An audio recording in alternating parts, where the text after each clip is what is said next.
जो बात ये रही कि सात दो बड़ी मुश्किल से बीजेपी जीत रही थी। 7 और 7 सीटें समाजवादी पार्टी जीती है, लेकिन प्रशासन ने सर्टिफिकेट किसी और को दिया है। और जो संभल में हुआ है, संभल में हुआ नहीं है, कराया गया है। अफवाहों में होता कुछ नहीं है, अफवाहों से होता बहुत कुछ है। अगर पूरा घटनाक्रम आप देखेंगे, पहले तो 19 तारीख को फैसला सुनवाना कि उसका सर्वे होगा। जब पहला सर्वे हुआ, किसी भी मुस्लिम पक्ष के लोगों को या संभल के लोगों को किसी को आपत्ति नहीं थी, पूरा सर्वे हुआ। लेकिन पता नहीं क्यों फिर दोबारा सर्वे करने का फैसला लिया गया और दोबारा सर्वे हुआ।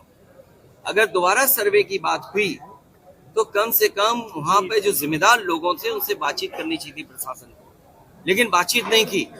और फिर जो सर्वे टीम गई थी, क्या उसमें बीजेपी के कार्यकर्ता नहीं गए थे?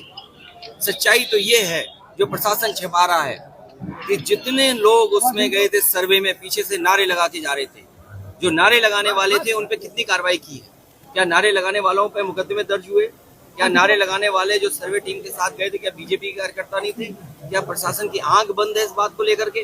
और सोचिए, आप पीजीआई में जाइए, नौकरी कहाँ की मिली राजस्थान के लोगों को? आप लोहिया इंस्टीट्यूट चले जाइए लखनऊ में, वहां पर नौकरी किसको मिली है? राजस्थान के लोगों को। सैफई मेडिकल यूनिवर्सिटी में चले जाओ तो नौकरी किसको मिली है? राजस्थान के लोगों को।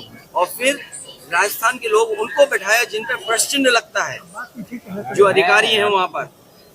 ये क्या वजह है कि राजस्थान के अधिकारी देख रहे हैं सब वहां पर, और बाहर से लाए हुए टेम्परेरी जो एक्सटेंशन पे रह रहे हैं उनसे कानून व्यवस्था संभाली जा रही है। ये गंभीर बात है।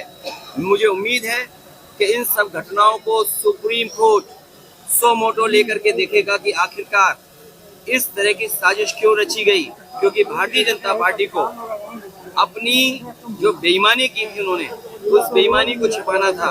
कोई दिल्ली का रास्ता इसी तरीके से दिल्ली तक पहुंचा था, कोई इसी तरीके से जहां पर अमन चैन को खत्म कर करके, भाईचारा खत्म कर करके दिल्ली तक पहुंचा था। आज लखनऊ वाले भी उसी रास्ते से दिल्ली पहुंचना चाहते हैं। ये दिल्ली और लखनऊ की लड़ाई है जिसमें जनता पिस रही है। मैं भारतीय जनता पार्टी का धन्यवाद देता हूं कि आपने जो हम लोगों को कोचिंग दी इस चुनाव में, पूरा प्रशासन आगे करके जितनी भी बेईमानी हो सकती थी की है। और लाभ देने के लिए क्या नहीं किया।